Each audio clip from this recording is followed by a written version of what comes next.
ఎప్పటికప్పుడు తాజా వార్తలను అందిస్తున్న కేఆర్ క్రైమ్ న్యూస్ కు స్వాగతం.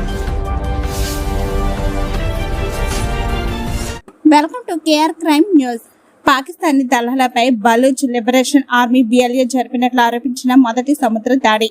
బలూచిస్తాన్ తీరం సమీపంలో పాకిస్తాన్ కోస్ట్ గార్డ్ సిబ్బందిపై జరిగిన దాడికి తామే బాధ్యులమని బిఎల్ఏ ప్రకటించింది. దాడి సమయంలో స్పీడ్ బోట్, మిషన్ గన్లను ఉపయోగిస్తున్నట్లు చూపిస్తున్న ఒక వీడియోను ఆ బృందం విడుదల చేసింది. ఈ చర్యను బిఎల్ఏ తమ తిరుగుబాటులో ఒక కొత్త దశగా అభివర్ణిస్తోంది.